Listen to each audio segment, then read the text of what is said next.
temps normal, une personne va en moyenne aux toilettes toutes les 3-4 heures. Mais avec la maladie de Parkinson, jusqu'à 75% des personnes peuvent être atteintes de troubles urinaires. Ces troubles peuvent être déclencheurs de gêne sociale, d'isolement et sont tout aussi invalidants. Cela a donc un impact significatif sur le bien-être des personnes. Parmi les causes, on peut citer l'incontinence. C'est le fait d'avoir une vessie hyperactive. Le cerveau signale une vessie pleine alors qu'elle ne l'est pas, déclenchant des incontinences. A contrario, il peut y avoir des cas de vessie hypoactive, c'est-à-dire la difficulté à compléter sa vessie ou à enclencher la miction. La raideur musculaire ou les difficultés de mobilité dans la maladie de Parkinson contribuent à l'affaiblissement des muscles pelviens. Le système nerveux autonome régule les fonctions corporelles de manière involontaire, sans que nous ayons besoin d'y penser consciemment.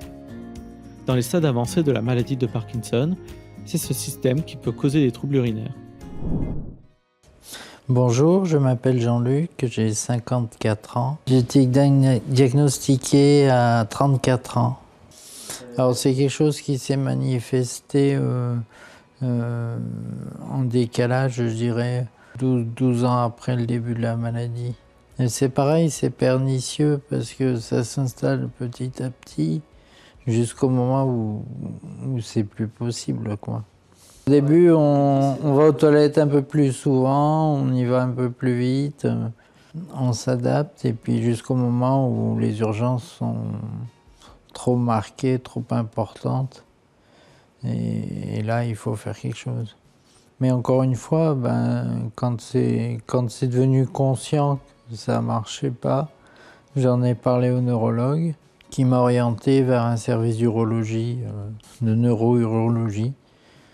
Parce que ce qui est important, c'est dans le même temps vérifier qu'il n'y a pas d'autres causes. D'affecter à la maladie de Parkinson, c'est une chose, mais on n'est pas à l'abri que ce soit d'autres causes qui génèrent ces troubles. Donc aujourd'hui, je suis suivi pour surveiller qu'il n'y a pas d'autres causes. Et c'est par l'absence d'autres causes qu'on en déduit que c'est Parkinson le responsable. Je dirais que c'est le corps qui devient binaire, on n'a pas envie ou on a envie de manière très très urgente. Pour moi, c'est d'une seconde à l'autre, on bascule dans l'urgence absolue, où il faut trouver des toilettes en urgence. J'en étais arrivé à connaître tous les toilettes publiques de mon quartier, parce que c'était d'une minute à l'autre, il fallait absolument trouver des toilettes. C'est assez entravant. J'emmenais des vêtements de rechange au travail parce qu'il m'arrivait d'avoir des fuites incontrôlées. Donc, dans ces cas-là, il faut changer, il faut la logistique qui va avec. Ce que je retiens, moi, c'est chaque fois que j'ai amené un nouveau symptôme à mon neurologue, il avait une stratégie en face. Et là encore, il y avait une stratégie. Il y a les médicaments qui sont les médicaments type les gens qui ont la prostate, les choses comme ça. Mais il y a aussi un système d'électrostimulation que je mettais sur la cheville droite. Et tous les jours, je faisais 20 minutes d'électrostimulation sur la cheville. Et comme c'est le même tronc nerveux que la vessie, ça avait un effet sur la vessie. Puisqu'en fait, c'est une hyperactivité de la vessie. C'est-à-dire comme les muscles se contractent, les bras, les jambes, c'est la même chose au niveau de la vessie, elle se contracte de manière incontrôlée.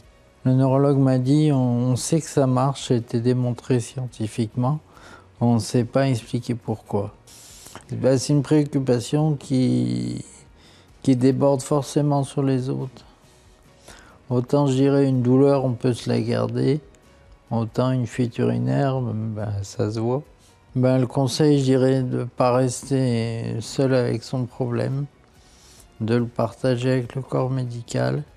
Comme je vous disais, il y a des tas de stratégies qui existent pour plein de problèmes rencontrés. Des stratégies qui marchent, donc il faut en parler aux spécialistes.